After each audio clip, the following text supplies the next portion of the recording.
Hello दोस्त, अपने YouTube पे स्वागत करते हैं। विद्या गोरखपुर। हम एगो कान्हा जी के छोटा सा सोहर गीत लेकर आए हैं। अगर अच्छा लगी तो लाइक करिए, कमेंट करिए, ज़्यादा से ज़्यादा शेयर करिए। विद्या गोरखपुर के ज़्यादा से ज़्यादा आप लोग सपोर्ट करिए।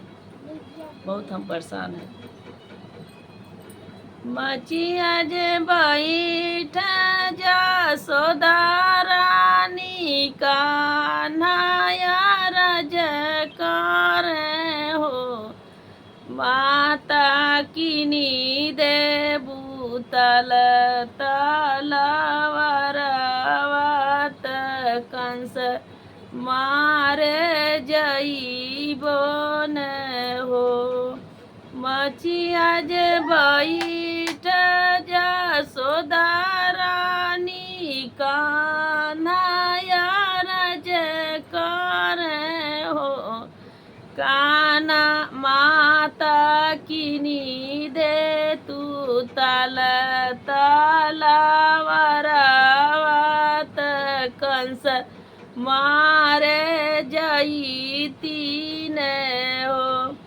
माता किनी दे तू तलवारवत कंस मारे जईती न हो। एक बन गई न कृष्णा, दूसरा बने हमारो, तीसर बने हो। कृष्णा चौपी गई न मथुरा नागरियात, कंस भावरा मन हो। कृष्णा चौपी गईल मथुरा नागरियात,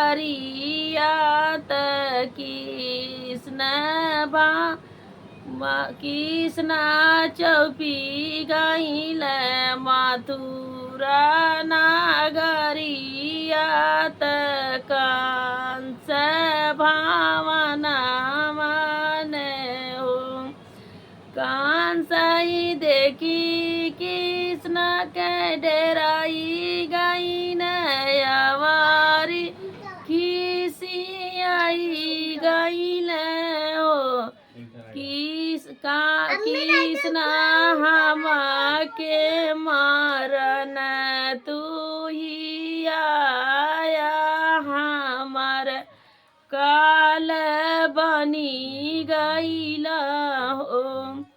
कृष्णा हम के मारन तू ही आया, हमार काल बनी गईला हो। कंस पागल हाथी छोड़ी दियल, कृष्णा से कुश्ती लड़वे लगल हो। कंस बाजी गईल कृष्णा से, कृष्णा कंस मुआई दियल हो।